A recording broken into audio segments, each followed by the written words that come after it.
Students, आज से हम लोग एक नया चैप्टर शुरू करने जा रहे हैं। उस चैप्टर का नाम है वर्क, एनर्जी एंड पावर। आज हम लोग सिर्फ वर्क के बारे में पढ़ने वाले हैं, एनर्जी और पावर के बारे में बाद में पढ़ लेंगे, ठीक है। तो चलिए वर्क की बात शुरू करते हैं। सबसे पहले तो मुझे बताइए वर्क मतलब क्या होता है। वर्क मतलब क्या होता है? तो देखो, हिंदी में इसको बोलते हैं कार्य। हिंदी में इसको क्या बोलते हैं? कार्य, या तो कोई भी काम करना, ठीक है।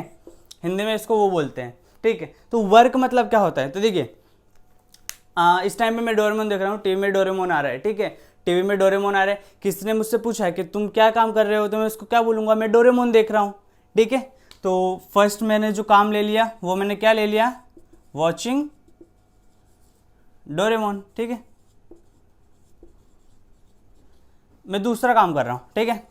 मैं नदी के किनारे मछलियाँ पकड़ने गया था, वहाँ पर मछलियाँ तो मिली नहीं, तो मैंने नदी में पत्थर फेंकना शुरू कर दिया। नदी में पत्थर फेंकना अच्छी बात नहीं है, लेकिन फिर भी मान लो, ठीक है। पत्थर फेंकना मैंने शुरू कर दिया, तो एक पत्थर लिया फेंक दिया, दूसरा पत्थर लिया फेंक दिया। तो वहाँ पर मैं क्या कर रहा हूँ? स्टोन थ्रो कर रहा हूँ ना, ठीक है। स्टोन क्या कर रहा हूँ? स्टोन थ्रो कर रहा हूँ। तो इन दोनों ही कंडीशन में मैं काम तो कर रहा हूँ। पहले में मैं टीवी देखने का काम कर रहा हूँ और दूसरे कंडीशन में मैं पत्थर फेंकने का काम कर रहा हूँ, ठीक है। दोनों में मैं काम तो कर रहा हूँ। तो वर्क कौन सा होगा इनमें से? तो देखो, वर्क वो वाला होगा जिसमें फोर्स लगाने से डिस्प्लेसमेंट होता है। तो देखो यहां पर क्या हो रहा है, यहां पर मैंने पत्थर पर फोर्स लगाया तो उसका डिस्प्लेसमेंट हो गया ना। तो वर्क साइंस के हिसाब से, हाँ साइंस के हिसाब से ये वाला जो है वो मेंटली वर्क है। मेंटली वर्क है क्योंकि उसमें मेरे को कोई भी फोर्स की रिक्वायरमेंट है ही नहीं, ठीक है। तो ये वाला कौन सा है? वो मेंटली वर्क है। और ये वाला कौन सा है? ये फिजिकल वर्क है। तो मेरे को कौन सा वर्क चाहिए? तो यहां पर हम लोग फिजिक्स में, ठीक है, फिजिक्स में जिस वर्क की बात करते हैं वो फिजिकल वर्क होता है। कौन सा वर्क होता है? Physical work. इस वर्क का क्या मतलब होता है? इस वर्क का ये मतलब होता है कि जब मैं किसी ऑब्जेक्ट पर फोर्स लगाऊंगा F, तो उसका डिस्प्लेसमेंट होना चाहिए। जब मैं किसी ऑब्जेक्ट पर F फोर्स लगाऊंगा तो उसका S डिस्प्लेसमेंट होना चाहिए। अब देखो, अगर मान लो यहां पर ये दीवार है, मैं इसको धक्का मार रहा हूं, लेकिन इस दीवार का डिस्प्लेसमेंट हो रहा है क्या? इस दीवार का डिस्प्लेसमेंट नहीं हो रहा है। इसका मतलब कि ये मैं जो कर रहा हूं, दीवार को धक्का मारने का जो मैं काम कर रहा हूं, वो साइंस के हिसाब से वर्क नहीं है। साइंस के हिसाब से वर्क नहीं है। तो वर्क क्या होगा साइंस के हिसाब से?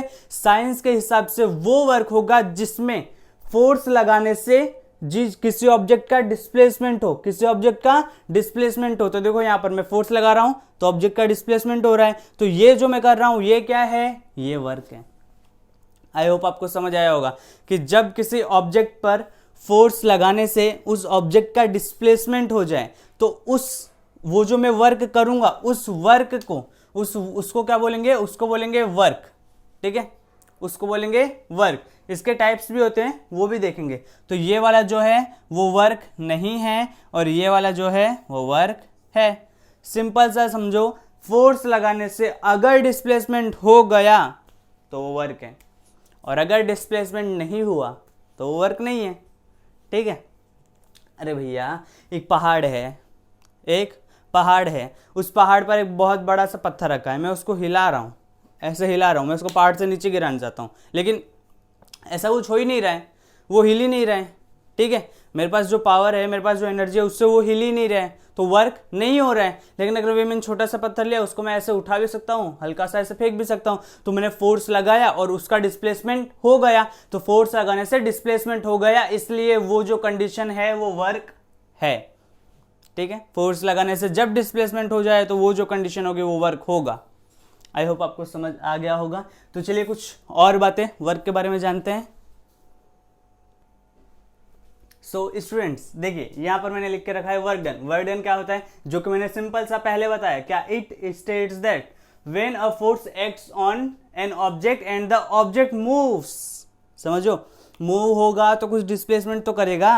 अरे भैया, अगर कोई ऑब्जेक्ट है उस पर मैंने फोर्स लगाया और उसका क्या होना चाहिए? डिस्प्लेसमेंट होना चाहिए। अगर उसका डिस्प्लेसमेंट होगा तो वो वर्क डन होगा, अगर उसका डिस्प्लेसमेंट नहीं हुआ तो वो वर्क डन नहीं होगा, ठीक है। ये इस डेफिनेशन में वही लिखा है कि मैंने किसी ऑब्जेक्ट पर एक फोर्स लगाया, उसका डिस्प्लेसमेंट हुआ, वो मूव करने लग गया, तो वो जो कंडीशन होगी, वो जो सिचुएशन होगी, वो वर्क डन होगा। और अगर मैंने फोर्स लगाया, डिस्प्लेसमेंट नहीं हुआ, तो वर्क डन नहीं होगा। ठीक है, तो इसको ध्यान रखना।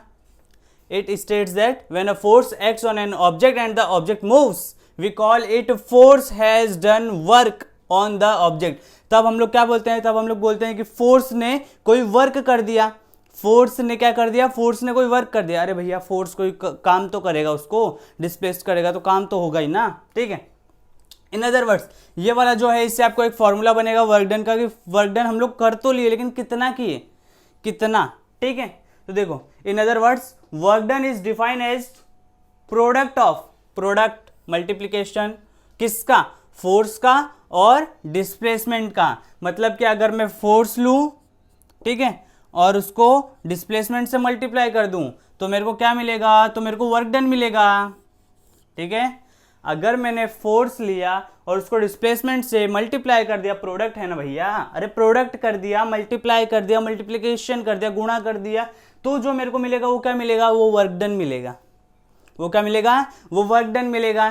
कि जिस दिन मैं फोर्स को और डिस्प्लेसमेंट को मल्टीप्लाई कर दूंगा उस दिन मुझे जो नई क्वांटिटी मिलेगी वो क्या होगा, वो वर्क डन होगा। ठीक है, अच्छा हाँ एक बात और इसमें मेन है कि displacement done in the direction of the force, इसका ये डायरेक्शन ऑफ द फोर्स, ये इसी के ऊपर जो है, इसी के ऊपर वर्क के 3 टाइप हैं कि फोर्स का और डिस्प्लेसमेंट का डायरेक्शन कौन सा होगा, इसी के ऊपर वर्क के 3 टाइप है जो कि भी नेक्स्ट स्लाइड में पढ़ने हैं। ठीक है, उसके ऊपर आएंगे कुछ देर में। बस इतना ध्यान रखना कि मैं फोर्स इस साइड लगाऊं तो डिस्प्लेसमेंट भी उसी साइड होना चाहिए। ऐसा नहीं होना चाहिए कि मैं फोर्स इस साइड लगा रहा हूं और डिस्प्लेसमेंट उस साइड हो रहा है। दोनों का डायरेक्शन ऑपोजिट नहीं होना चाहिए, सेम होना चाहिए। फोर्स इधर डिस्प्लेसमेंट इधर, फोर्स उधर डिस्प्लेसमेंट उधर, फोर्स इधर डिस्प्लेसमेंट उधर।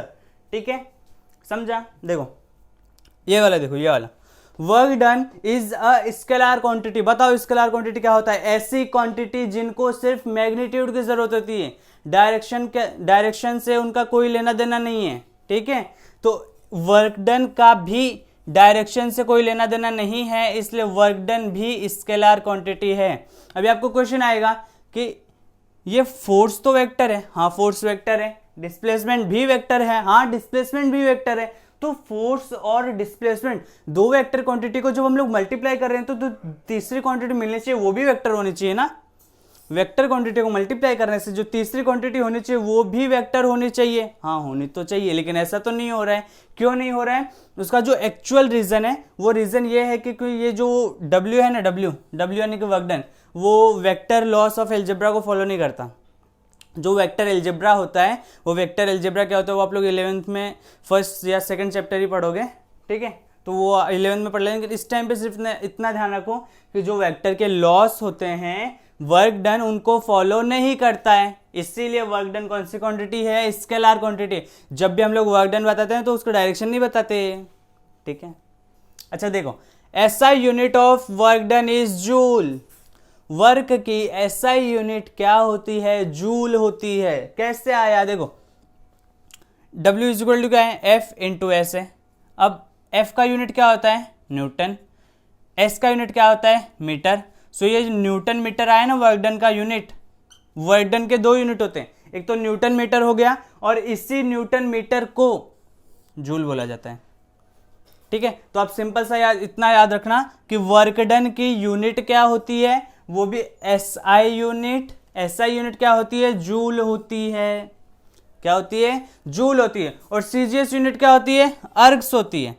CGS यूनिट क्या होती है, अर्ग्स होती है। अरे भैया जैसे फोर्स का देखे थे, फोर्स का SI unit newton, CGS unit dyne, दोनों में रिलेशन भी देखे थे, 1 newton is equal to 10⁵ dyne. Same वैसे इसमें भी एक रिलेशन है जो कि आप लोग ध्यान रख लेना कि 1 जूल इज इक्वल टू 10⁷ अर्ग्स। ठीक है, ये रिलेशन ध्यान रख लेना। हो सकता है आपको कहीं काम आ भी जाए या तो ना भी आए, लेकिन ये रिलेशन ध्यान रखना। ठीक है, तो ये रिलेशन भी हो गया। आई होप आपको ये समझ आ गया कि वर्क डन क्या होता है। अरे भैया कुछ खास नहीं है, बस इतना है, फोर्स लगाओ डिस्प्लेसमेंट कराओ तो वर्क डन होगा, फोर्स लगाओ डिस्प्लेसमेंट नहीं हुआ तो वर्क डन नहीं होगा। और ये भी फोर्स लगाओ तो डिस्प्लेसमेंट फोर्स के डायरेक्शन में होना चाहिए। फोर्स में इस साइड लगा रहा हूं तो मार्कर का डिस्प्लेसमेंट भी उसी साइड होना चाहिए। ठीक है, आई होप आपको ये समझ आ गया होगा वर्क डन। तो अभी चलिए वर्क डन के टाइप्स देख लेते हैं, ठीक है। आ गए वर्क डन के 3 टाइप लेकर हम आ गए। तो देखिए वर्क डन के 3 टाइप कौन कौन से, पॉजिटिव, नेगेटिव, जीरो। ये वर्क डन भी पॉजिटिव नेगेटिव होता है क्या? हाँ होता है। कैसे, किस बेस पर हम लोगों ने वर्क डन को 3 टाइप में बांटा? किस बेस पर? फोर्स एंड डिस्प्लेसमेंट की डायरेक्शन के बेस पर। फोर्स एंड डिस्प्लेसमेंट की डायरेक्शन के बेस पर कि इनका डायरेक्शन कैसा हो सकता है, सेम हो सकता है, अलग अलग हो सकता है, 90 डिग्री पे हो सकता है, कौन से डिग्री पे हो सकता है, उन सब के बेसिस पर हम लोगों ने वर्क डन को 3 टाइप में बांटा है, ठीक है। Positive, negative, zero. तो सबसे पहले पॉजिटिव वर्क डन पढ़ लेते हैं। पॉजिटिव वर्क डन मतलब क्या? एक ऑब्जेक्ट है, इस पर मैंने फोर्स लगाया इधर इस डायरेक्शन में, तो इसका डिस्प्लेसमेंट भी हुआ इधर इसी डायरेक्शन में, यानी कि पॉजिटिव वर्क डन ऐसा वर्क डन जिसमें if F and S has same direction, have आएगा यहाँ पे, have. If F and S have same direction, मतलब कि एफ का डायरेक्शन और एस का डायरेक्शन सेम होना चाहिए। मैं फोर्स इधर लगाऊं तो डिस्प्लेसमेंट भी इधर ही हो। तो देखो मैं फोर्स इधर लगा रहा हूं, ये ऑब्जेक्ट देखो इधर है, ये ऑब्जेक्ट इधर है, मैं इस पर इस साइड फोर्स लगाऊंगा इस डायरेक्शन में, तो ये किधर जाएगा? ये इधर ही जाएगा। यानी कि इधर मैंने फोर्स लगाया, ये जाएगा भी इधर ही, इसलिए ये कौन सा वर्क डन है? ये पॉजिटिव वर्क डन है। अच्छा, ये पॉजिटिव वर्क डन है, हम लोगों ने ये तो मान लिया। अब इसके बीच का एंगल कितना है? इसके बीच का एंगल कितना है? अरे भैया, ये भी इधर, ये भी इधर, दोनों के बीच का एंगल कितना है? 0 ना, 0 डिग्री ना। अरे दोनों सेम ही तो डायरेक्शन में, तो एंगल कितना होगा? 0 डिग्री। तो यहाँ पर एफ के और एस के बीच का एंगल कितना है? 0 डिग्री है। तो यहाँ पर मैं लिख देता हूँ F and S angle between, एक मिनट, ऐसे करके लिख देते हैं इसको, ठीक है। एंगल बिटवीन एफ मतलब force and displacement is 0 degree, ठीक है। फोर्स और डिस्प्लेसमेंट के बीच का एंगल कितना होगा? 0 डिग्री होगा। फोर्स और डिस्प्लेसमेंट के बीच का एंगल कितना होगा? 0 डिग्री होगा। तो वर्क डन कौन सा होगा? तो वो पॉजिटिव वर्क डन होगा। पॉजिटिव वर्क डन कैसे होगा? तो वो देखो, फोर्स मान लो आप लोगों ने लगाया 10 न्यूटन का, फोर्स लगाया 10 न्यूटन का, और इसका जो डिस्प्लेसमेंट हुआ वो मान लो 1 मीटर हुआ। कितना मीटर हुआ? चलो 2 मीटर मान लेते हैं, 2 मीटर इसका डिस्प्लेसमेंट हो गया। 10 न्यूटन का फोर्स लगाने से 2 मीटर का डिस्प्लेसमेंट हुआ। तो क्वेश्चन इज वर्क डन कितना हुआ? उस 10 न्यूटन के फोर्स ने कितना वर्क डन किया? तो वर्क डन क्या होता है? वर्क डन होता है F in dot S, F dot S यानी कि एफ इंटू एस। तो एफ कितना है? एफ है 10, एस कितना है? एस है 2, तो 10 दूनी 20 यानी कि 20 क्या? वर्क डन का यूनिट जूल। तो वर्क डन कितना हुआ? 20 जूल। तो ध्यान से देखो, ये पॉजिटिव ही तो आ रहा है, वर्क डन पॉजिटिव आ रहा है ना, प्लस में आ रहा है। तो प्लस में आ रहा है, तो इसलिए ये जो वर्क डन है, ये कौन सा वर्क डन है? ये पॉजिटिव वर्क डन है। समझा? ठीक है, आई होप आपको समझा होगा। अभी दूसरा देखो, दूसरा कंडीशन क्या है? यहां पर एक ऑब्जेक्ट है। अभी देखो इसका रीजन क्या है ऐसा होने का, नेगेटिव वर्क डन का रीजन क्या है, ये भी जो हम लोग आगे न्यूमेरिकल करेंगे उनमें आपको कंफर्म हो जाएगा। अभी सिर्फ ऐसा समझ के रखो कि ये जो ऑब्जेक्ट है ये मूव इस साइड कर रहा है, एस इसका इस साइड हो रहा है, डिस्प्लेसमेंट इस साइड हो रहा है, लेकिन जो इसका फोर्स लग रहा है, वो डिस्प्लेसमेंट का डायरेक्शन में नहीं लग रहा है, वो इसके ऑपोजिट डायरेक्शन में लग रहा है। तो फोर्स लग रहा है इस डायरेक्शन में, फोर्स किधर लग रहा है? फोर्स इधर लग रहा है। तो देखो डिस्प्लेसमेंट इधर, फोर्स इधर, दोनों का डायरेक्शन कैसा है? ऑपोजिट है। तो यहां पर लिख लो if F and S have, यहां पर सेम डायरेक्शन था ना, यहां पर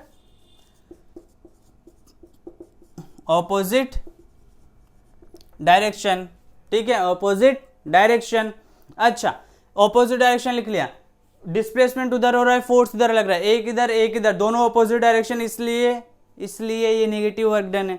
और नेगेटिव को बताएंगे कैसे, माइनस लगा करके, ठीक है, माइनस लगा करके। ये भी कुछ देर में देखेंगे हम लोग कि माइनस माइनस क्या कैसे। देखो यहाँ पर ये फोर्स है, ये 10 न्यूटन का मान लो लग रहा है, ये डिस्प्लेसमेंट है 2 मीटर का हो रहा है, तो मैंने पूछा वर्क डन कितना हुआ, F.S 10 × 2, लेकिन 20 जूल तो लिख देंगे, यहाँ पर 20 जूल तो लिख दिया, लेकिन हम लोग को ये कौन बताएगा, 20 जूल तो यहाँ पर भी आया था, 20 जूल तो यहाँ पर भी आया था, तो हम लोग को कैसे पता चलेगा कि फोर्स और डिस्प्लेसमेंट का डायरेक्शन सेम है, फोर्स और डिस्प्लेसमेंट का डायरेक्शन अलग अलग है। तो इसीलिए नेगेटिव वर्क डन को बताने के लिए कि फोर्स और डिस्प्लेसमेंट का डायरेक्शन ऑपोजिट होता है, उसी को बताने के लिए हम लोग यहाँ पर माइनस लगा देते हैं। ये माइनस क्या शो कर रहा है, ये माइनस सिर्फ इतना शो कर रहा है कि फोर्स इधर लग रहा है, तो उसका जो डिस्प्लेसमेंट है वो उसके ऑपोजिट डायरेक्शन में हो रहा है। यहां पर लिख लो angle between force and displacement,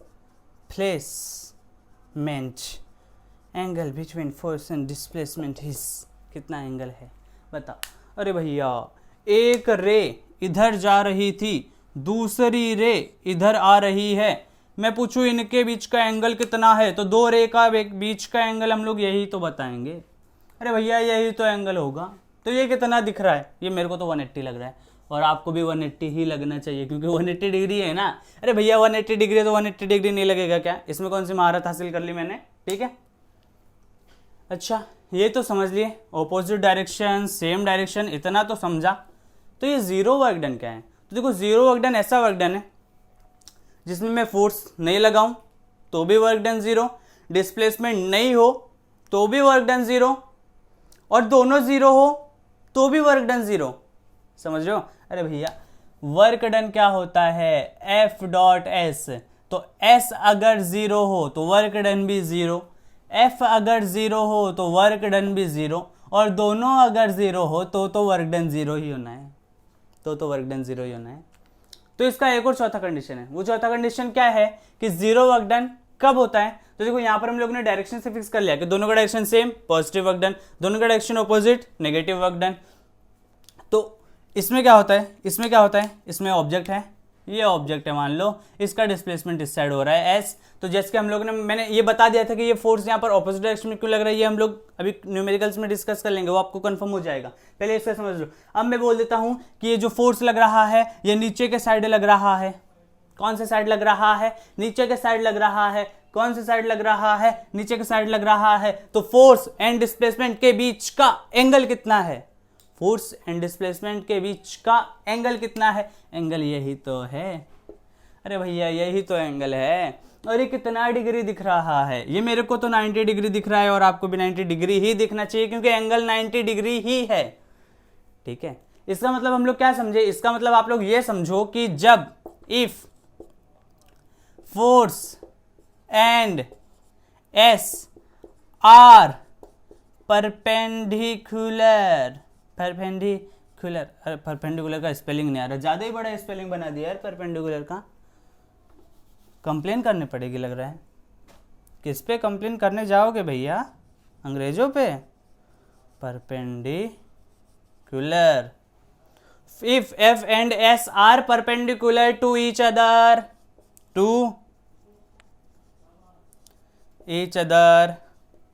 ठीक है, इतना समझा। हाँ अच्छा, एंगल कितना है भैया, एंगल तो 90 दिख रहा है, तो लिख लो ना, लिखने में क्या जा रहा है, angle between F and S इस कितना डिग्री है, 90 डिग्री है, कितना डिग्री है, 90 डिग्री है। समझा, बोलो समझा, देखो ध्यान से एक बार देखो जरा, समझा क्या, देखो। सो आई होप आपको समझा होगा। अच्छा और क्या इसमें मेन है, तो देखो इसमें मेन ये है कि इसका चीज़ समझो तुम लोग, इसका चीज़ आप लोग समझो। ये ऑब्जेक्ट है, इससे मैं फोर्स लगाऊंगा, ये जा रहा है, मैंने फोर्स लगाया, स्पीड बढ़ गया, देखो इसका मतलब क्या, डिस्प्लेसमेंट इस साइड हो रहा है, डिस्प्लेसमेंट इस साइड हो रहा है। तो जब मैं डिस्प्लेसमेंट के डायरेक्शन में फोर्स लगा रहा हूँ, देखो समझ आ रहा है, ये ऐसे जा रहा था धीरे धीरे, मैंने डिस्प्लेसमेंट के डायरेक्शन में ही फोर्स लगाया। तो डिस्प्लेसमेंट के डायरेक्शन में भी जब मैंने फोर्स लगाया तो क्या हो गया, तो स्पीड इंक्रीज हो गया, स्पीड इंक्रीज हो गया। तो पॉजिटिव वर्क डन क्या करवाता है, positive work done increase speed करवाता है, यानी कि ऑब्जेक्ट को ACCLERATE एक्सेलरेट करवाता है, एक्सेलरेट, ठीक है। नेगेटिव वर्क डन, ये ऑब्जेक्ट जा रहा था इस साइड, मैंने सामने से गाड़ी आके इसके ऑपोजिट डायरेक्शन में फोर्स लगाया, ये ऑब्जेक्ट इस साइड जा रहा था, मैंने इस पे सामने से आके इसके ऑपोजिट डायरेक्शन में फोर्स लगाया, इस साइड जा रहा था, ये डिस्प्लेसमेंट का डायरेक्शन ये, मैंने फोर्स लगाया इधर, फोर्स का डायरेक्शन उधर, दोनों अपोजिट। तो क्या हो रहा है, इसकी स्पीड में क्या हो रहा है, इसकी स्पीड देखो, फोर्स में सामने से आके लगाऊंगा तो रुक जाएगी ना। अरे भैया गाड़ी आ रही है, मैं पहलवान हूं, मैंने गाड़ी को अपने हाथों से रोक लिया, तो गाड़ी का क्या होगा, गाड़ी रुक जाएगी, रुक जाएगी ना, यानी कि उसकी स्पीड पर क्या फर्क पड़ेगा, उसकी स्पीड डिक्रीज हो जाएगी ना, डिक्रीज हो जाएगी। तो यहां पर लिख लो, ये नेगेटिव वर्क डन क्या करवाता है, negative work done decrease speed करवाता है। डिक्रीज स्पीड को एक और नाम क्या है, रिटार्डेशन, रिटार्डेशन। और ये क्या करता है, ये क्या करता है, तो देखो ये जो है ये कुछ भी इफेक्ट ही नहीं करता, ना ही तो स्पीड कम करवाता है, ना ही तो स्पीड को घटाता है। तो यहां पर मैं लिख देता हूं, नो इफेक्ट ऑन स्पीड, बोलो समझा, नो इफेक्ट ऑन स्पीड। तो ये वर्क डन के 3 टाइप हैं, दोनों का direction same, positive work done, दोनों का डायरेक्शन नेगेटिव, ऑपोजिट, सॉरी हाँ नेगेटिव वर्क डन, ठीक है, ऑपोजिट, और जीरो वर्क डन। अच्छा जीरो वर्क डन, इसमें जब एंगल ये 90 डिग्री होगा ना, तो F is equal to F dot S, जब एंगल 90 डिग्री मिले तो इसको सिंपल सा जीरो लिख देना, यानी कि वर्क डन कितना आएगा, जीरो आएगा, वर्क डन कितना आएगा, जीरो आएगा। इसमें वर्क डन कैसे आएगा, इसमें नेगेटिव आएगा, इसमें वर्क डन कैसा आएगा, इसमें पॉजिटिव आएगा। आई होप आप लोग को ये समझ गया होगा। एक बार इसको देख लीजिए, भी कुछ न्यूमेरिकल करते हैं, आपको सब क्लियर हो जाएगा। एक ऐसा क्वेश्चन जिसको करने के लिए आपको कॉपी पेन उठाने की जरूरत नहीं है, ओरली कर लोगे, ओरली। सबसे पहले तो ये पहचान लो कि इसमें कौन सा वर्क डन है, पॉजिटिव कि नेगेटिव, पॉजिटिव कि नेगेटिव। पॉजिटिव का जब फोर्स एंड डिस्प्लेसमेंट का डायरेक्शन सेम, ठीक है। तो देखो, a boy pushes a cycle, cycle को पुश कर रहा है bye applying a force of 10 Newton, 10 Newton का फोर्स लगा के साइकिल को धक्का मार रहा है, साइकिल को धक्का मार रहा है। Find the work done, work done हम लोग को कैलकुलेट करना है, फोर्स कितना लग रहा है, 10 न्यूटन का लग रहा है, ठीक है, इतना इतना हम लोग को पता चल गया। Work done by this force in displacing the book through, book, अरे बुक किधर है, ये तो साइकिल है चलो कोई बात नहीं, कोई बात नहीं, हाँ, displacing the cycle through 40 centimetre along the direction of the push, जिस डायरेक्शन में हमने पुश किया है साइकिल को, उसी डायरेक्शन में साइकिल का 40 सेंटीमीटर डिस्प्लेसमेंट हुआ है, उसी डायरेक्शन में, देखो ना, along the direction of the push, along the direction of the push, push इसका क्या मतलब है, जिस डायरेक्शन में फोर्स लगाया उसी डायरेक्शन में डिस्प्लेसमेंट हुआ, कौन सा work done, positive work done. तो ये क्या डिस्प्लेसमेंट कितना दिया है, 40 सेंटीमीटर, सेंटीमीटर को मीटर में करो भैया, तो 1 मीटर बराबर 100 सेंटीमीटर, यानी कि 100 से डिवाइड कर दो यहाँ पर, तो 40 अपॉन 100, ये कट गया, ये पूरा कितना, अरे ये क्या है, तो S is equal to 0.4 metre. तो हम लोग को पास W निकालना है, हम लोग के पास F है, हम लोग के पास S है, तो W निकाल लो। W is equal to F dot S, F dot S, F दिया है 10, S दिया है 0.4, ये आएगा 4, 4 क्या आएगा, वर्क डन निकाल रहे हैं इसलिए 4 जूल आएगा, 4 जूल आएगा, जूल जूल जूल जूल। आप लोग को पता है ये जूल तो मेरे को बाद में पता चला था, जब मैं 6th में था तो मेरी एक टीचर थी, उनका नाम भी जूली मिस था, जूली मिस थी, वो हम लोग को मराठी पढ़ाती थी, जूली मिस। ठीक है, चलो वो जान दो। लेकिन जूल, जूल वैसा पूरा लिखने की जरूरत नहीं है, JOULE 4 जूल, ऐसा पूरा लिखने की जरूरत नहीं है। यूनिट को ऐसा पूरा लिखते ही नहीं है, हमेशा सिर्फ शॉर्ट फॉर्म में लिखते हैं 4 जूल। 4 जूल देखो पॉजिटिव आया है क्योंकि डायरेक्शन दोनों का सेम है ना, फोर्स का जिस डायरेक्शन में फोर्स लगा रहे हैं उसी डायरेक्शन में डिस्प्लेसमेंट भी हो रहा है। तो नेगेटिव वर्क डन का क्या होता है, आओ देख लेते हैं। देखिए ये क्वेश्चन जो है वो नेगेटिव वर्क डन से रिलेटेड है। कैसे, तो देखो ऐसे कि एक बॉल है ऑफ मास 1 kg जिसको हम लोगों ने अपवर्ड थ्रो किया है, reaches a maximum height of 7 metre. एक बॉल है, इसको हमने थ्रो किया है, 7 मीटर तक जाती है, इसका मास 1 kg है, 1 kg है। ठीक है, calculate the work done by the force of gravity.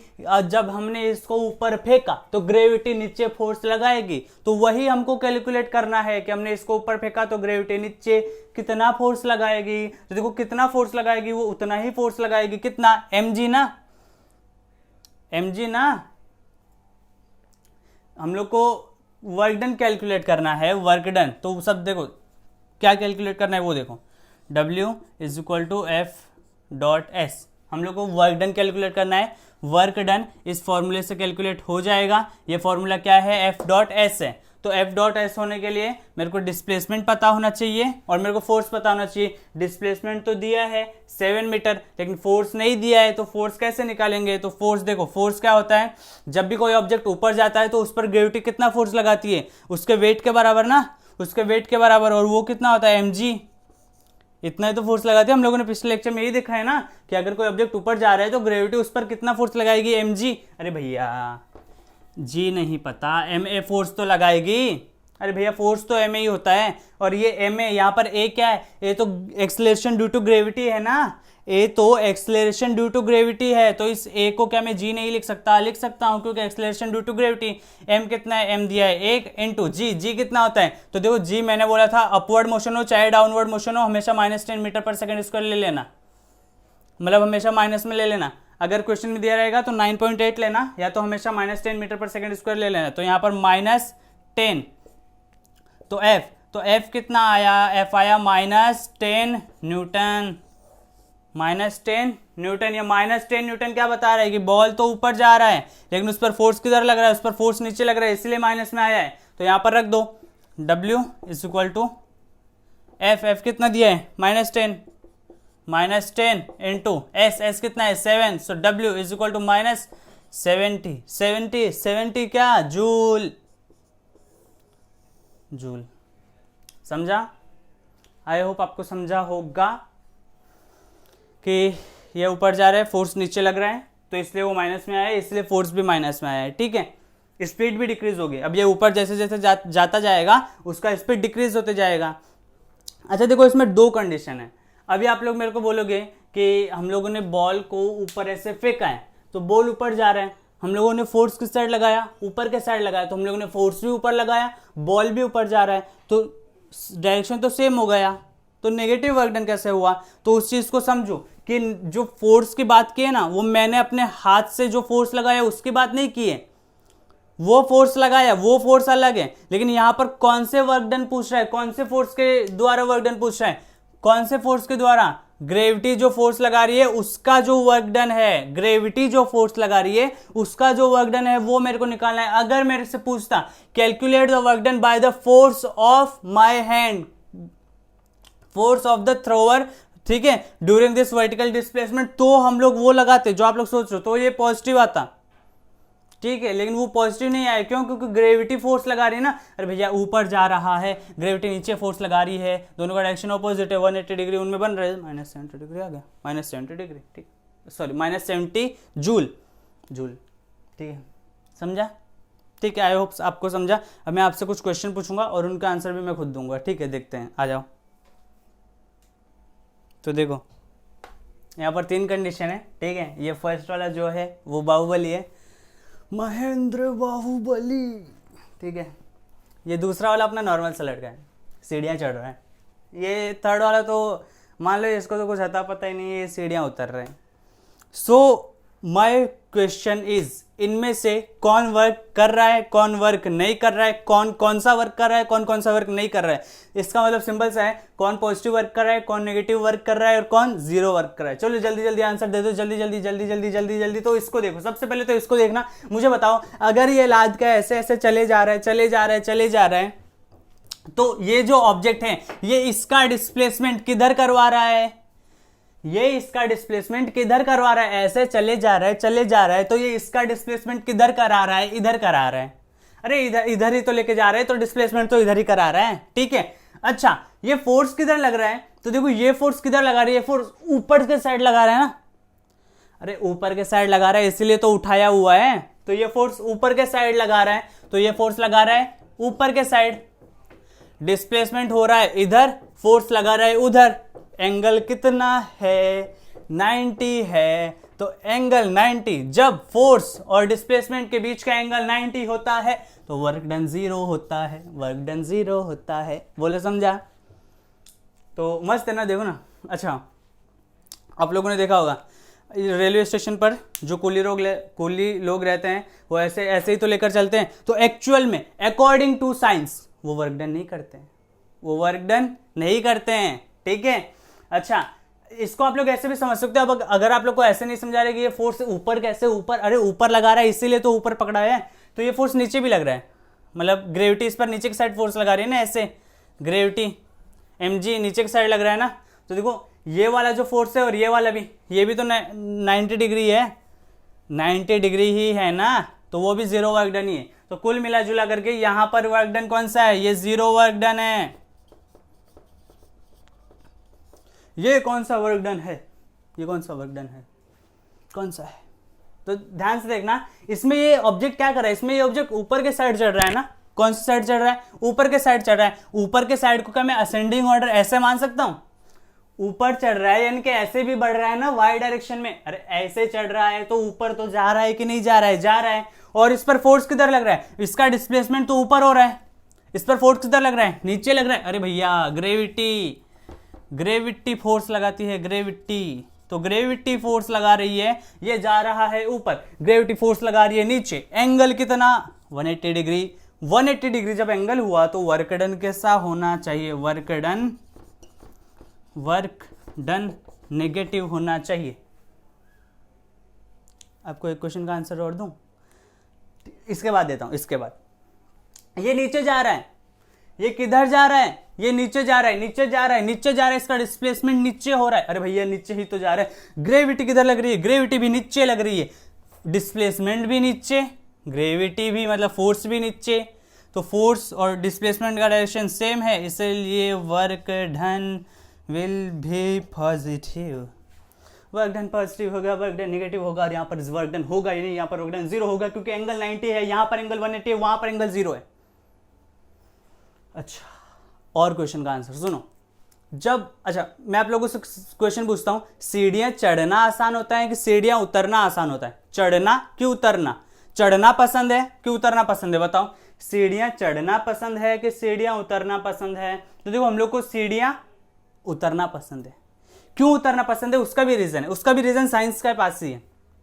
Science के पास क्या रीजन है कि देखो जब हम लोग ऊपर चढ़ते हैं तो हम लोग का जो डिस्प्लेसमेंट होता है वो ऊपर होता है, और हम लोग का फोर्स नीचे लग रहा है, ग्रेविटी हम लोग को नीचे खींच रही है और हम लोग ऊपर जाना चाहते हैं। तो देखो ऑपोजिट डायरेक्शन है ना, ऑपोजिट डायरेक्शन है, इसलिए हम लोग को मेहनत ज्यादा लगती है, वर्क डन ज्यादा करना पड़ता है, क्योंकि वर्क डन नेगेटिव हो रहा है ना, मेहनत ज्यादा करनी पड़ती है। और वहां पर कैसा है, वहां पर जिस डायरेक्शन में ऑपोजिट, मतलब जिस डायरेक्शन में हम लोग का फोर्स लग रहा है नीचे के साइड, उसी साइड हम लोग डिस्प्लेसमेंट कर रहे हैं नीचे के साइड, तो इसीलिए यहाँ पर सीढ़ियां उतरने में हम लोग को आसानी होती है और चढ़ने में कठिनाई होती है। समझा ना? ठीक है, आई होप आपको ये समझा होगा। अभी एक और बात जो कि शायद आपके बुकों में नहीं की जाती है 9th 10th तक, वो 11th में सिखाई जाती है, लेकिन ओलंपियाड लेवल पर वो सिखाई जाती है, तो हम लोग उसको भी सीखेंगे। ठीक है, आते हैं। देखिए, force at an angle with displacement, force जब होगा डिस्प्लेसमेंट के साथ किसी एंगल पे होगा। मान लो डिस्प्लेसमेंट ऐसे हो रहा है, ये ऑब्जेक्ट है, इस पर डिस्प्लेसमेंट कैसे हो रहा है, इस पर डिस्प्लेसमेंट ऐसे हो रहा है, और इस पर मैं फोर्स कैसा लगा रहा हूँ, फोर्स देखो आज से पहले तक मैं फोर्स कैसा लगा रहा था, आज से पहले तक मैं तो फोर्स या तो इधर लगाऊंगा था, मतलब या तो इधर लगा रहा था या इधर लगा रहा था या इधर से लगा रहा था, लेकिन अभी मैं इधर उधर नहीं कर रहा हूं, अभी मैं कैसा कर रहा हूं, अभी मैं इसको ऐसे तिरछा लेके जा रहा हूं, तिरछा, ठीक है, इसको ऐसे तिरछा लेके जा रहा हूं। आज से पहले कैसा कर रहा था, ऐसा ऐसा ऐसा, लेकिन अब ऐसा नहीं, अभी तिरछा लेके जा रहा हूं, तिरछा, ठीक है। तो मैं फोर्स कैसा लगा रहा हूं, मैं फोर्स ऐसा लगा रहा हूं, फोर्स ऐसा लगा रहा हूं। तो मैं देखो यहाँ पर डिस्प्लेसमेंट के साथ में कुछ एंगल बना रहा हूं ना, थीटा, ये थीटा क्या है, तो थीटा को हम लोग एंगल को थीटा से रिप्रेजेंट किया जाता है, ठीक है। तो थीटा क्या है, थीटा एंगल है, किसके बीच का, फोर्स और डिस्प्लेसमेंट के बीच का एंगल है, ठीक है। जैसे आप लोगों ने देखा होगा भैया, अरे क्या देखे हो आप लोगों ने, गाड़ी देखा है, हाँ देखा है, 2 टायर वाली, हाँ 2 टायर वाली, आप लोग उसको चलाए हो, हाँ चलाए हैं। तो देखो आप लोग उसको चलाते कैसे हो, आप लोग उसको चलाते हो ऐसे, इसको ऐसा पकड़ के रखते हो ना, तो इसको ऐसा खींचते हो ना, आप लोग ऐसा खींचते हो, तो इस साइड खींच कर चलाते हो ना, यानी कि देखो फोर्स आप लोग किधर लगा रहे हो, ऐसे लगा रहे हो, फोर्स इस साइड लगा रहे हो, ऐसे खींच रहे हो ना, और डिस्प्लेसमेंट इसका किधर हो रहा है, डिस्प्लेसमेंट इधर हो रहा है, यानी कि फोर्स उधर, डिस्प्लेसमेंट इधर। तो ये देखो कुछ एंगल पे है ना, कुछ एंगल पे है, और ना ही तो वो 0 है, ना ही 180 और ना ही 90 है, तो यहाँ पर देखो कुछ और ही एंगल है, ये 30 होगा, 45 होगा, 60 होगा, जो भी होगा, लेकिन वो फिक्स एंगल नहीं है जो इससे पहले तक हम लोग कर रहे थे। तो ऐसे कंडीशन में जब कोई एंगल होता है तो फोर्स इसका जो डिस्प्लेसमेंट का, सॉरी डिस्प्लेसमेंट नहीं, वर्क डन का जो एक्चुअल फॉर्मूला होता है वो होता है W = F S cos theta. Actual formula ये होता है, मैं इसको एक बार फिर से लिखना चाहूंगा पूरा। एक्चुअल फॉर्मूला क्या होता है, F S cos थीटा। एक बार फिर से लिख देता हूं, ठीक है, W = F S cos theta, ये एक्चुअल फॉर्मूला होता है जो कि आप लोग को 11th में पढ़ाया जाता है, लेकिन अभी ओलंपियाड लेवल पर हम लोग इसको पढ़ते हैं। तो W = F S cos theta, F S cos theta, what is cos theta, theta angle between F and S, ठीक है। थीटा क्या है, cos थीटा जो है वो angle between F and S है। cos थीटा के आपको कुछ वैल्यूज ध्यान रखनी पड़ती है, जो कि आप लोग को 9th लेवल से बेसिक ट्रिगोनोमेट्री शुरू हो जाता है और 10th तक वही आप लोग को काम में आता है। तो हम लोग नॉर्मली थीटा की जो कुछ वैल्यूज है वो हम लोग ध्यान रखते हैं कि cos थीटा की, थीटा जब 0 होगा, ठीक है, cos के हम लोग कुछ वैल्यू रखते हैं कि थीटा जब 0 होगा, cos, मैं इसको ऐसे लिख देता हूँ, क्या है आप लोग को समझ आना चाहिए। cos थीटा के हम लोग को कुछ वैल्यूज ध्यान रखने पड़ते हैं, वो मैं यहाँ पर लिख देता हूँ। जब cos थीटा सॉरी कैसे लिखूँ, ऐसे लिख देता हूँ, जब थीटा 0 होगा तो cos थीटा की वैल्यू 1 होगी। जब थीटा 30 डिग्री होगा तो cos थीटा की वैल्यू √3/2 होगी। जब थीटा 45 डिग्री होगा तो cos थीटा की वैल्यू 1/√2 होगी। जब थीटा 60 डिग्री होगा तो cos थीटा की वैल्यू हाफ होगी, 1/2। जब थीटा 90 पे आ जाएगा तो cos थीटा की वैल्यू कितनी हो जाएगी, 0 हो जाएगी। और जब थीटा 180 पे आ जाएगा, 180 डिग्री पे, तो cos थीटा कितना हो जाएगा, cos थीटा हो जाएगा -1, ठीक है। बस इतना वैल्यूज ध्यान रखो, आप लोग का काम हो जाएगा, बस इतना ध्यान रखो। कुछ समझ आ रहा है क्या, कुछ समझ आ रहा है? देखो 9th लेवल तक हम लोग को सिर्फ FS ध्यान रखना है, सिर्फ FS, ठीक है, लेकिन cos थीटा ध्यान रखो, ठीक है। अच्छा देखते हैं अभी इस पर, देखो इसका हम लोग को सब वेरीफाई कर लेते हैं कि जब एंगल 0 डिग्री होगा तो पॉजिटिव आना चाहिए, एंगल 180 डिग्री होगा तो नेगेटिव, और जब 90 डिग्री होगा तो 0 आना चाहिए। तो देखो हम लोग पॉजिटिव वर्क डन की बात करते हैं, पॉजिटिव वर्क डन, ठीक है। पॉजिटिव वर्क डन में मुझे बताओ एंगल कितना होता है, 0 डिग्री होता है। तो कैलकुलेट कर लो, W = क्या होता है, F S cos थीटा। मुझे बताओ, ये तो W है, ये F, ये S और ये cos थीटा, cos थीटा कितना है, थीटा 0 है तो cos 0 डिग्री, तो F इंटू एस। अब बताओ cos 0 डिग्री की वैल्यू कितनी होती है, जब थीटा 0 होगा, तो cos थीटा की वैल्यू कितनी होगी, 1 होगी। तो यहाँ पर cos थीटा की वैल्यू 1, तो ये F इन W इज इक्वल टू कितना आ गया, सिंपल सा FS आ गया। तो देखो हम लोग को सिर्फ FS मिल रहा है ना पॉजिटिव वर्क डन के लिए। सेम यही कंडीशन नेगेटिव वर्क डन पर भी अप्लाई होती है।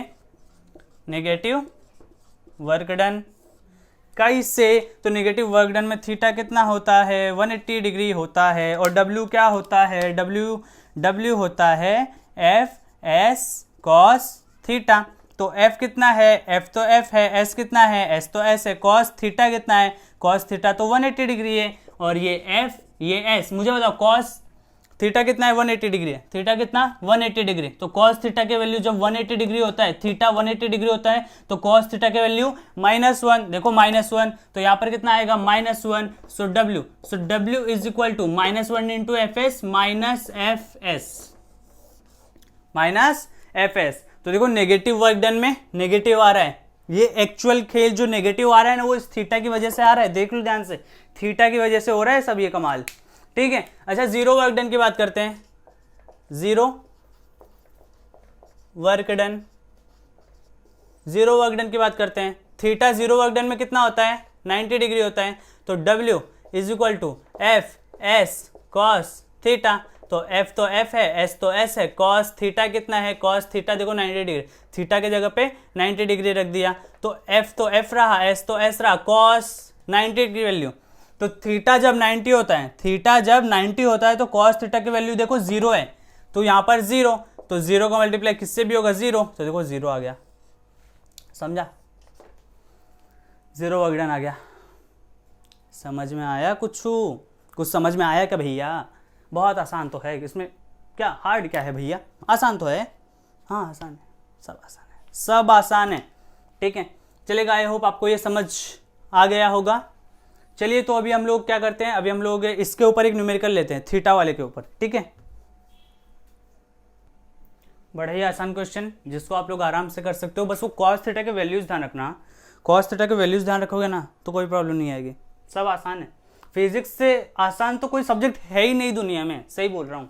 देखो, a person pulls a block on a horizontal surface by applying a force of 7 newton at an angle of 60 degree. एक ब्लॉक है, इसको एक पर्सन खींच रहा है, कैसे 60 डिग्री पे, अगर ऐसे नहीं खींच रहा है 60 डिग्री पे खींच रहा है, हॉरिजॉन्टल विद द हॉरिजॉन्टल, मतलब हॉरिजॉन्टल ये है और इससे 60 डिग्री पर एक person F is equal to 7 newton का फोर्स लगाकर खींच रहा है, ठीक है, हॉरिजॉन्टल से, ठीक है। Find the work done by this force in displacing the block through 3 metre. 3 metre से डिस्प्लेस करने में, यानी कि S इज इक्वल टू कितना दिया है, 3 मीटर दिया है, वर्क डन कितना होगा, क्वेश्चन मार्क। तो वर्क डन होता है FS cos थीटा। तो F कितना है, किधर है, ये रहा 7 इंटू S कितना है 3, देखो ना 3 इंटू cos थीटा कितना है 60 डिग्री, अरे भैया 60 डिग्री दिया है ना, तो cos 60 डिग्री, तो 7 इंटू 3 इंटू cos 60 की वैल्यू बताओ सर, हाफ, बिल्कुल सही जा रहे हो, ठीक है। अच्छा ये कितना, ये 1, ये कितना काट लो इसको, कितना 3.5 ही होगा ना, अरे सही बोलो भैया 3.5 ही होगा ना, अरे 3.5 होगा। चलो इसको मल्टीप्लाई कर लो, 5 नहीं 15 का 5, हाथ से ले, 3 3 1 10, 10.5 joule, 10.5 joule, W is equal to 10.5 joule, समझा, 10.5 जूल, ठीक है। अच्छा एक क्वेश्चन आप लोगों के लिए जिसका आंसर आप लोग कमेंट में दोगे, वो कमेंट में क्या दोगे कि यहाँ पर वो 60 डिग्री पे नहीं खींच रहा है, यहाँ पर वो 30 डिग्री पे खींच रहा है, 30 डिग्री पे खींच रहा है, और ये 7 न्यूटन से नहीं 10 न्यूटन का फोर्स लगा के जिसका डिस्प्लेसमेंट हो रहा है 5 मीटर, 5.0 मीटर, ये 50 मीटर मत बोलना, पॉइंट लगाए इधर, 5.0 मीटर। इस क्वेश्चन को जल्दी नोट कर लो, इसका आंसर आप लोग मुझे दोगे। 30 डिग्री का एंगल है, 10 न्यूटन का फोर्स लगा रहा है, 5 मीटर डिस्प्लेसमेंट हो रहा है, इसका जो आंसर है वो आप लोग मुझे देने वाले हो, जल्दी दो, ठीक है, हम लोग आगे कुछ और डिस्कस करते हैं। पेश है एक और सिंपल सा क्वेश्चन, बहुत ही सिंपल, बहुत ज़्यादा सिंपल, इतना सिंपल कि ओरली कर सकते हो आराम से, मुझे गारंटेड है आप लोग ओरली कर सकते हो, मैं गारंटी दे सकता हूँ। अगर आप स्टार्टिंग से इस वीडियो लेक्चर को देखते हुए आ रहे हो तो इस क्वेश्चन को ओरली कर सकते हो। A porter lifts a luggage, उठाता है 15 kg के लगेज को from the ground, it puts in on his head 1.5 metre है, 15 मीटर मत समझना, 1.5 मीटर मतलब लगेज जमीन पे रखा है, ये पोर्टर उधर खड़ा है, इसको आया गुस्सा, इसने उठा लिया लगेज को, कहाँ, अपने सिर पर, ठीक है, लगेज को अपने सिर पर उठा लिया। तो इसने कितना डिस्प्लेसमेंट किया, वही उधर दिया है 1.5 मीटर, जमीन पे था 1.5 मीटर उठा करके अपने सिर पर रख लिया, तो डिस्प्लेसमेंट कितना किया, 1.5 मीटर किया अबव द ग्राउंड। ठीक है, कितने केजी का ये ब्लॉक, कितने केजी का है, ये जो लगेज है वो 15 केजी का है। सो पूछा क्या है, पूछा है calculate the work done by him, calculate the work done by him, porter ने कितना वर्क डन किया वो पूछा है। अगर ग्रेविटी ने कितना वर्क डन किया वो पूछता तो ये नेगेटिव वर्क डन होता, तो ये कौन सा वर्क डन होता, नेगेटिव वर्क डन होता। अरे देखो वो उठा रहा है, लगेज को उठा रहा है, तो वो फोर्स ऊपर लगा रहा है, उठाने के लिए फोर्स ऊपर लगा रहा है, और इसका जो डिस्प्लेसमेंट हो रहा है वो भी ऊपर हो रहा है, तो फोर्स और डिस्प्लेसमेंट दोनों ऊपर, यानी कि सेम डायरेक्शन, तो positive work done, positive work done. और वही अगर ऐसे पूछता calculate the work done by gravity on the luggage, जब ग्रेविटी की बात आती है तो वो उठा तो ऊपर रहा है लेकिन ग्रेविटी नीचे लग रही है, डिस्प्लेसमेंट ऊपर ग्रेविटी नीचे, ऑपोजिट, तो नेगेटिव वर्क डन होता। अगर ये ग्रेविटी यहां पर लिखा होता तो नेगेटिव वर्क डन होता, यहां पर ग्रेविटी नहीं लिखा है, यहां पर उस आदमी ने कितना काम किया तो ये पॉजिटिव वर्क डन है। तो क्या निकालेंगे, तो हम लोग को वर्क डन निकालना है, W is equal to F S cos theta वीटा जाने दो, थीटा 0 ही तो है। अरे भैया उठा रहा है तो डिस्प्लेसमेंट उधर, फोर्स उधर 0 डिग्री, तो cos 0 1 होता है, तो उसको जाने दो। फोर्स निकालना है, इधर मेरे को डिस्प्लेसमेंट दिया है क्या, हाँ दिया है 1.5 मीटर, फोर्स दिया है क्या, फोर्स किधर भी नहीं दिया है, लेकिन हम लोग को फोर्स निकालना आता है, कई से, mg से, m कितना है 15 kg ना, इंटू g कितना होता है, g होता है 10, तो ये कितना हो गया 150 न्यूटन। अच्छा मुझे बताओ इस ऑब्जेक्ट को जमीन से उठाने के लिए कितना फोर्स लगाना पड़ेगा, 150 न्यूटन लगाना पड़ेगा, 150 न्यूटन। तो मेरा क्वेश्चन ये है कि मैं 150 न्यूटन से ज्यादा लगाऊंगा कि 150 न्यूटन से कम लगाऊंगा कि 150 न्यूटन के इक्वल ही लगाऊंगा इस ऑब्जेक्ट को उठाने के लिए। तो देखो इसमें क्या होता है, मैं 150 न्यूटन से ज्यादा भी लगा सकता हूं और मैं 150 न्यूटन के इक्वल भी लगा सकता हूं। ज्यादा की जब बात आती है तो हम लोग बोल देते हैं 150.000001, इतना हम लोग ज्यादा लगा देंगे तो भी वो उठ जाएगा। लेकिन अगर मैं 150 न्यूटन भी लगाऊंगा इस ऑब्जेक्ट पर तो भी ये उठ जाएगा। देखो ये ऑब्जेक्ट इस टाइम पे ऐसा है, ये इसके जमीन के कांटेक्ट में है, जैसे मैं उसको 150 न्यूटन लगाऊंगा, इसको उठाने के लिए कितना चाहिए, ग्रेविटी इसको नीचे खींच रही है 150 न्यूटन से, तो मेरे को इसको ऊपर लेके जाना है, तो कितना फोर्स लगाऊं, तो या तो मैं 150 न्यूटन से ज्यादा लगाऊंगा या मैं 150 न्यूटन के इक्वल भी लगा सकता हूं। देखो जैसे ही मैं 150 न्यूटन के इक्वल लगाऊंगा ना, तो देखो ये इस ग्रेविटी मतलब इस जमीन के साथ ये कांटेक्ट में है ना, कांटेक्ट में है, तो जैसे मैं 150 न्यूटन ऊपर लगाऊंगा ये कांटेक्ट टूट जाएगा, ये कांटेक्ट टूट जाएगा, ये थोड़ा सा ऐसे ऊपर हो जाएगा, कांटेक्ट टूट जाएगा। फिर जैसे ही कांटेक्ट टूटेगा फिर उसके बाद मैं धीरे धीरे और ऊपर करके उसको अपने सर पे रख लूंगा। आप लोगों ने देखा होगा जब भी हम लोग कोई भारी सामान नीचे से उठाते हैं, जब भी हम लोग नीचे से कोई सामान उठाते हैं तो हम लोग ऐसे नहीं कि उठाकर उसको ऐसे उछाल देते हैं, ऐसे नहीं करते हैं, हम लोग उसको धीरे धीरे उठाते हैं ना, धीरे धीरे, यानी कि हम लोग पहले जमीन से उसका कॉन्टेक्ट तोड़ते हैं। कितने फोर्स से, जितना जमीन उसको फोर्स से खींच रही है उतना ही फोर्स लगा के जमीन से उसका कॉन्टेक्ट तोड़ते हैं। ठीक है, तो 150 न्यूटन। अच्छा फोर्स आ गया 150 इंटू डिस्प्लेसमेंट कितना दिया है 1.5, ये पॉइंट इधर से हटाया, इधर 10 आया, ये 1 0 कैंसिल, 15 225 जूल, वर्क डन आया 225 जूल। बोलो समझा? आई होप आपको ये समझा होगा। अभी हम लोग को कुछ ऐसे न्यूमेरिकल्स तो नहीं है लेकिन ऐसे कुछ बातें हैं जो कि हम लोग को कर लेनी चाहिए। चलो करते हैं। ये 2 क्वेश्चन मैंने लिखे हैं, चलिए इन पर जल्दी जल्दी डिस्कशन कर लेते हैं। A person holds a bundle of hay over his head for 30 minutes and gets tired, has he done some work or not. मतलब देखो एक पर्सन है जिसने 30 मिनट के लिए अपने सिर पे एक लगेज रखा हुआ है 30 मिनट के लिए, और वो रखे रखे उधर ही खड़े थक गया तो उसने क्या कुछ वर्क किया। तो देखो वर्क डन क्या होता है, वर्क डन होता है F इंटू एस। वो फोर्स तो लगा रहा है, फोर्स तो वो लगातार लग रहा है उसके ऊपर, लेकिन वो कुछ डिस्प्लेसमेंट कर रहा है क्या, उसका डिस्प्लेसमेंट तो जीरो है ना।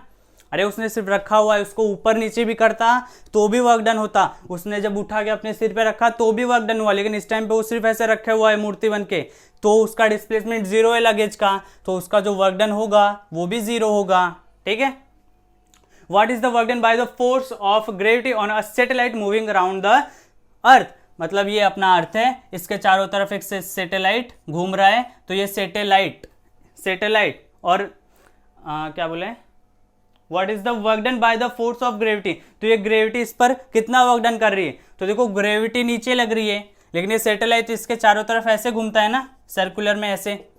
ठीक है, तो ये ऐसे गुजार रहा है, ग्रेविटी नीचे लग रही है और ये ऐसे जा रहा है, एंगल कितना है 90 डिग्री। जब ये इधर आ जाएगा तो ग्रेविटी नीचे खींच रही है और ये इधर जा रहा है, तो यहाँ पर भी एंगल कितना है 90 डिग्री, तो वर्क डन कितना होगा, एंगल 90 डिग्री है, इसीलिए वर्क डन जीरो होगा, वर्क डन जीरो होगा। अरे भैया उसको इतना घूमने के लिए फ्यूल कौन देगा, इतना सारा फ्यूल कौन देगा, इतने सालों से घूम रहा है, इतना सारा फ्यूल है क्या, नहीं है, तो इसीलिए वो जीरो वर्क डन पर काम करता है, इसीलिए वो चक्कर मारते रहता है, इसलिए क्या करता है वो चक्कर मारते रहता है। समझ में आया क्या, आई होप आपको समझ आ गया होगा। So thank you so much यहाँ तक आने के लिए, थैंक यू सो मच। अगले वीडियो लेक्चर में ज़रूर तैयार होना और उसमें हम लोग एनर्जी के बारे में पढ़ेंगे। ठीक है, उसमें ज्वाइन ज़रूर होना। मिलते हैं अगले वीडियो लेक्चर।